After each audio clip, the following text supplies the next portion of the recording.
Deux messages parce que je sais que le temps est compté. Le premier, il est directement lié au message que voulait passer Luc en parlant des technologies de l'avenir et du nucléaire du futur. En tout cas, pour l'industriel que nous sommes aujourd'hui, quoi qu'il en soit, que ce soit le nucléaire d'aujourd'hui ou celui de demain, il est totalement dominé par la préoccupation de sûreté.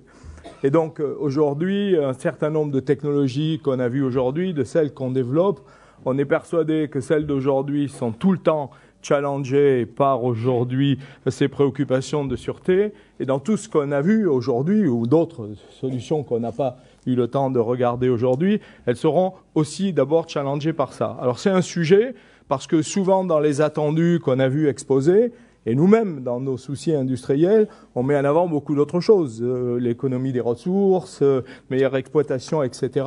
Et donc on peut avoir tendance à faire ce qu'on pourrait appeler un peu vulgairement du technology push, qui a toutes ses raisons, puisque nous-mêmes, on dit aux chercheurs, mais trouvez-nous des idées permettant de faire avancer tel ou tel sujet. Il faut garder en tête que, quoi qu'il arrive, de toute façon, l'ensemble de ces choses-là seront analysées et de manière extrêmement sérieuse à travers, je dirais, l'optique de la sûreté. Et comme Salah vient de le dire, on n'a aucune chance de penser que des contraintes d'aucune sorte pourraient être relâchées dans le futur par rapport à celles qui sont aujourd'hui appliquées aux installations. C'est valable pour les réacteurs, mais comme vous savez, pour Areva, on exploite toutes les installations du cycle du combustible, des mines, de la chimie, de l'enrichissement, du retraitement et tout ça. Ça sera vrai aussi pour l'ensemble de ces technologies. Donc ça, c'est le premier sujet. Le deuxième, c'est sur l'implication aujourd'hui des industriels et des industriels aujourd'hui de la conception et de l'offre technologique par rapport à un certain nombre d'idées qui ont été présentées aujourd'hui. Alors la première chose, c'est que faut faire attention dans les effets d'annonce. Tout le monde a envie de savoir quels sont les objets que les industriels sont en train de préparer dans leur carton. Est-ce qu'ils préparent un nouveau réacteur, une nouvelle usine? Est-ce qu'on leur donne un nom flambant, etc.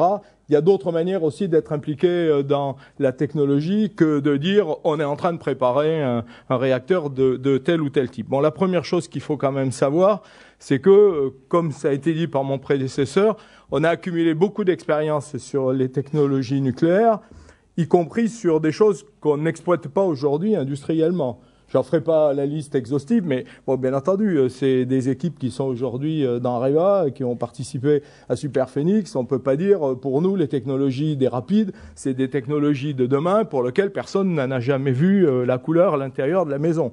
Il n'y a que ceux qui connaissent pas l'histoire du nucléaire français qui peuvent penser qu'en ayant développé La Hague et Melox, on n'avait pas quelques idées derrière la tête sur la manière de faire du combustible au PU et voire même de le traiter, y compris pour aller dans des filières rapides. Donc tout n'est pas nécessairement devant nous. À travers d'autres technologies qu'on a développées, Bernard Bonin a longuement développé le problème des petits réacteurs.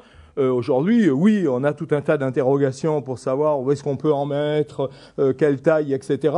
Mais quand on a derrière nous, je dirais, la pratique et je crois la performance technologique de la propulsion navale en France, il n'y a pas énormément de design que je vois apparaître chez nos concurrents qui me bouleversifient au point de penser que si vraiment il y avait des développements à faire, l'industrie française serait nécessairement derrière. Et d'ailleurs, le consortium qu'on est en train de faire vivre entre le CEA, EDF et DCNS ne fait rien d'autre que d'acter, je dirais aujourd'hui, ce que nous savons faire technologiquement et de nous poser les questions s'il y a un déploiement industriel, lequel il est, et pas uniquement de gesticuler en disant small is beautiful, parce que ça ne suffit pas. Voilà.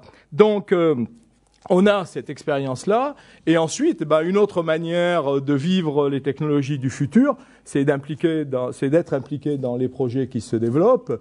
Bien sûr, Areva, on est un des acteurs, je dirais, du design, de la conception du projet Astrid piloté par le CEA.